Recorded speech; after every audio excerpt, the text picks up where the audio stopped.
رياسة قاتل ظالم ظالم رياسة ظالم قاتل قاتل رياسة قاتل. ملګری تو څه ته پاته دو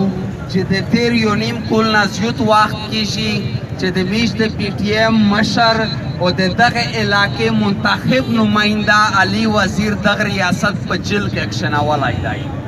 نو اول خو دی قسمه خبرې کړلې، کله یو الزام لګوه کله بل الزام لګوه، خو دی ته الزامونه ورختم شول. په آخر کې باجوا کلیر وویلل چې علي و د مونه معافي غواړي. خو تو څه ته پاته دو چې علي ورته وویل چې د مو سره هر څه وشي، دا تیر چې په میش څومره جبر شوی دی په آنا و زیوت وشي، د مو اډیکې په جیل کې خورې شي، خو زه د باجوا نه معافي نه وغواړم. چې کله دی مایوس شول په آنا بعد دا تیر یو کال میش سیرې والی چې علي بیمور دی، اسپتال تیار وری علاج یې وکړئ چې تیر د پروډکشن آرډر جاری شو. دا یروړ په اسلام آباد کې د علاج شروع کړ، دی بیا واپس یوړ. خو نن دولته په حکومت باندې د نن په هره پارټۍ باندې پریشر و چې د بجټ اجلاس دی د علي پروډکشن آرډر دا جاری شي، چې نن د کوم د نمایندګي وخت روغی چې دا یو پارلیمان ته رسي د خپل کوم خبره وکړو، بیا دی د جیل نه یوړ په اسپتال کې قید کړم او په اسپتال کې ورته د کرایي بدماشون په سر ولاژل، په ده باندې ورته د ځون حملې وکړې، په ده باندې په اسپتال کې د ننه هارټ اټیک وکړل. ملګری پانه بعد کراچي پښتین ټول پښتین قوم چې کله د ده په سر ووته ریاست ته پته ولګېده چې د علي خلاف چې ته څه کې دا حکومتو ته په هره ګالۍ کې ویلوړ وي. پانه بعد پارین ماشومي دای د جیل نه بیا واپس جیل ته واپس د اسپتال نه یوړ.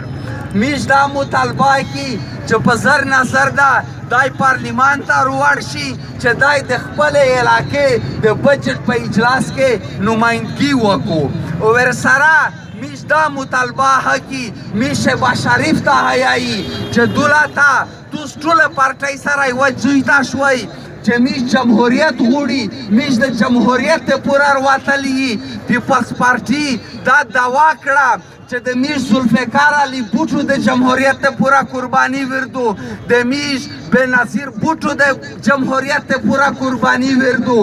دغه علي په پارلیمان کې یوره په سینټ کې دی ته ووټ ورکړه، میش چې بیا دا شهباز شریف وزیر اعظم جوړېده بیا د ووټ ورکړه، د ځکه ورکړه چې دلته په دغه ملک کې دغه خلک د جمهوریت دعوا کړله، خو نن یې توس وینئ چې هغه خلک د ووټ ورکولو په وجود هم د باج وڅپلۍ پالش کوي. نو دلته یوه کیسه جواته دو چې په دغه ریاست کې چې څوک ځون اقتدار ته رسول غواړي دو د فوجي څپلۍ پالش کوي، د فوجي بوټینو پالش کوي چې د څو پوره چا د فوجي بوټینه نه وي پالش کړي،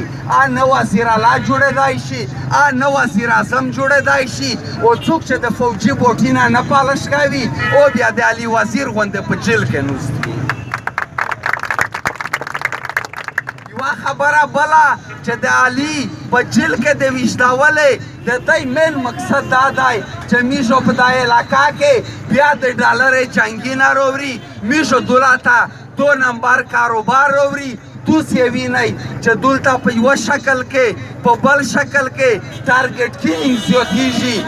دولته په سره ریز باندې د پولیس ول ټارګټ شي. زه نن د توس نه دا پوښتنه کوم چې دلته د پولیس ول ټارګټ کو پانه بعد د هلیکاپټر شوراول فوجون یې شوراول، نن دی د حکومت واضح کو چې د څو دهشتګرد نیولي دي او څو دهشتګرد یې سازو ورکړي دي. د بریا ساډیر وبوسي لار د میش د پولیس ګل په ویژني، خو میش هر بدمعاش ته یایي چې که څوک په کومه طریقه بدمعاشي کوي، خو دا د پولیس ول د میش د دغه خوره خلک دی، د میش د دغه د وطن خلک دی. زه د جنوبي وزیرستان د پی ټی ایم په ټوله ملګري غږ کوم چې چېرته هر څوک د پولیس ولویژني شهید کوي یې سیدو وردرمی لاش وروخلی د یخ کم د یخ کلونۍ مخته به ورته ږدي دو میش ورته یایي چې دا د میش د پولیس ول چې میش تو ته درکړي دي دا ته هم درکړي دي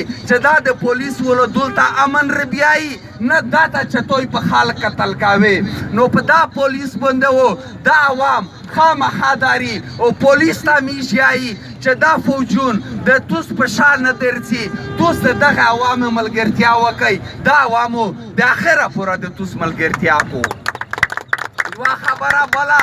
دلته د څو ځنه مختلف شیونه دی بیا ډرامې جوړوي کله یایي چې څه وکیږي کله یایي چې څلوېښتۍ جوړې کوي کله یایي چې د امن کمیټۍ جوړې کوي میش یوه کیسه واضحه کړي چې دولته د امن د پورا د یغ امن د پورا چې آپ کراچی کې دی آپ لاهور کې دی آپ اسلام آباد کې دی د یغ امن د پورا د پی ټی ایم شپېتې ملګري د ځون وینه ورکړې دو چې څوک سار پخې پخې کو د یغ امن نه علاوه بل امن نشته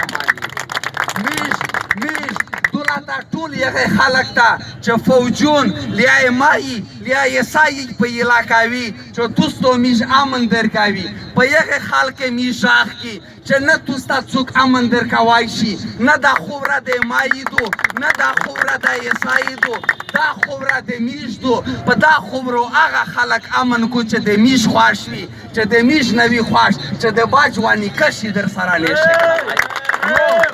مشر علی وزیر سره دا ناروا سلوک او په علاقه کې دا بد امنۍ دا 2 نمبر پالیسۍ بند نشوي میژو په توس بیا ږغ کی میژو په توس بیا ږغ کی انشاءالله توس و همیشه ووځئ ډېره مننه علامه مشا خوشحال سودا